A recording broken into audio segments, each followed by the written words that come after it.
the table saw. There are many parts that I'm going to introduce you to and show you how to set this tool up. The table saw is a combination of a table with a motor that's down in there. The original ones took a skill saw and bolted it to a flat piece of wood. This one has a table portion that has an extension to the far right.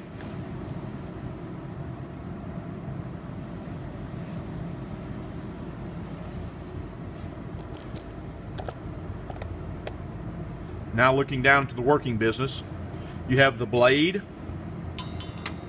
you have a pinch guard, which is this, because as the wood goes through, it has a tendency to want to pinch back on itself. And you also have the kickback dogs.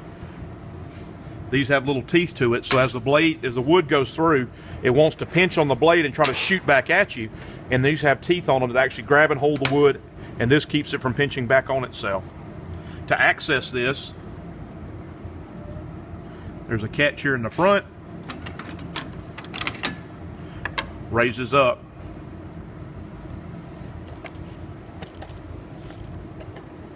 You look down on the side, way down in here, there's a handle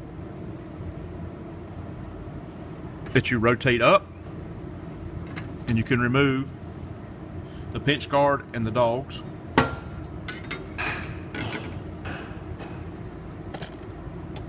To change the blade, you look around to the left, pair of wrenches,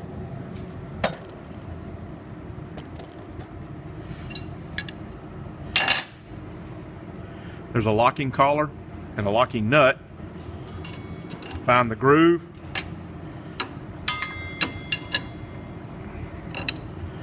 find the wrenches,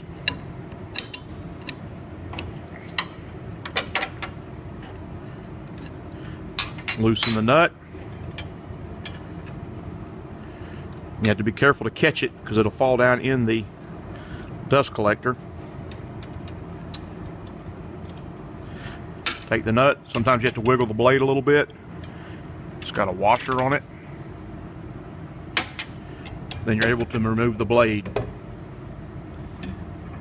Now this one is made by SawStop brand. It has an additional feature upon it. It has a little control stop so that if it touches skin or metal, the blade drops down into a block of aluminum and it stops the saw from operating. And to release it, there's a red, you'll see a little red lever down in there. Turn it counterclockwise a quarter of a turn, and then you should be able to wiggle the piece off.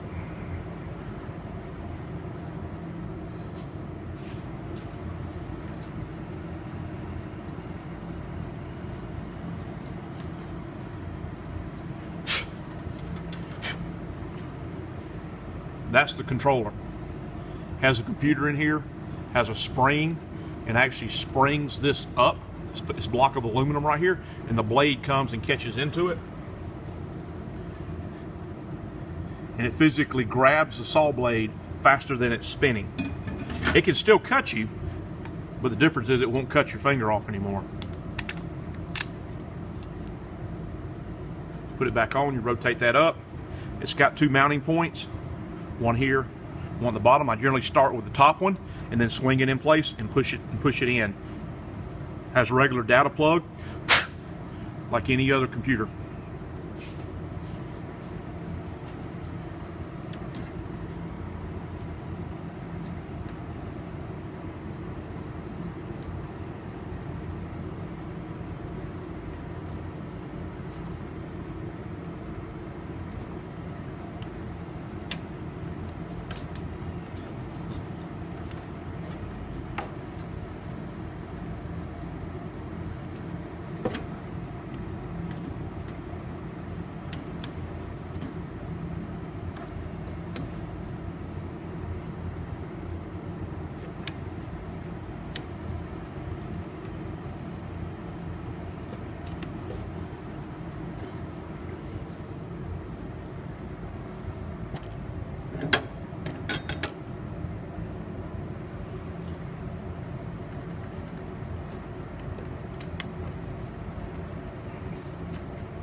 go.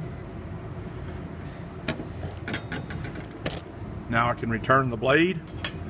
The teeth face toward me.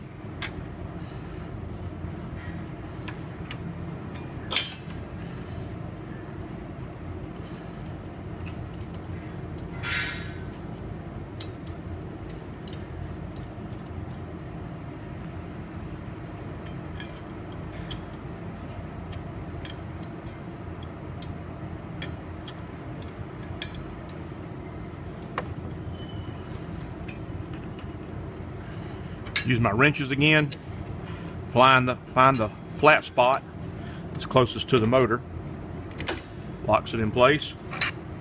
Take the other wrench, it is right-handed thread, righty-tighty. Push against the two, give it a little pull. You need to make sure you stow the wrenches back where they go.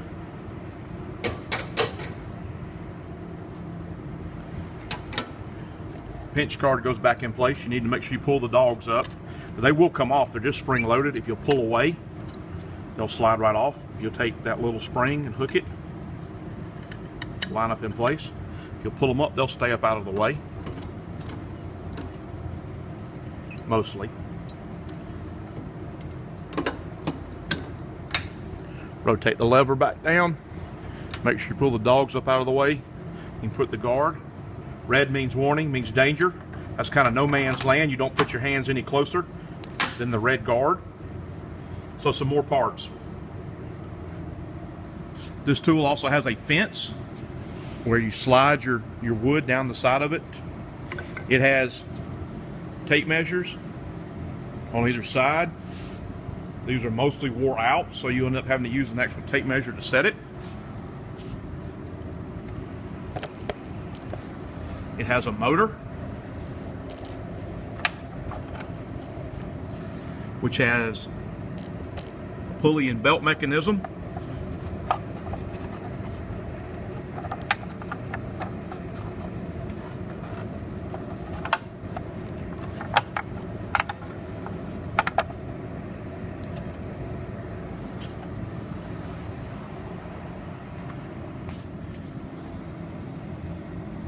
This is on the front left. It has a 2-stage on-off switch. You have a master on-off switch. It has a green light and a red light, and they blink back and forth. The computer resets itself, and then it has a push toggle. You pull it to start, and when you get finished, you can push it, and it's big enough that you can actually bump it with your leg when you get close. Sometimes the motor will overheat, which is pretty common. It has a reset switch around the back side. The little red button here says reset. Let it cool off a little bit, press the button, it'll reset the little fuse.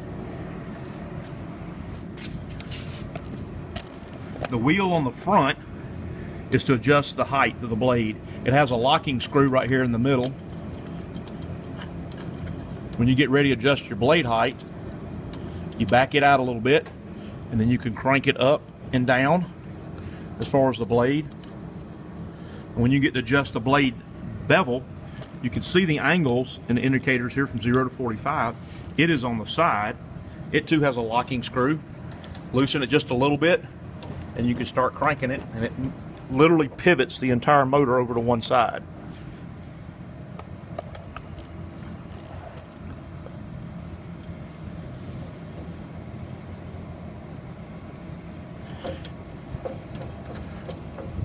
If you need to make a bevel cut, set it back to 0, tighten the locking screw.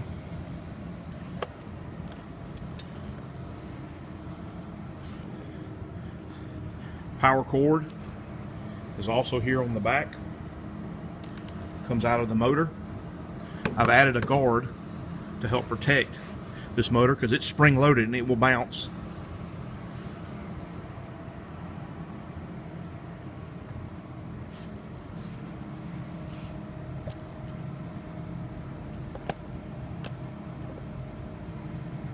That is a table saw.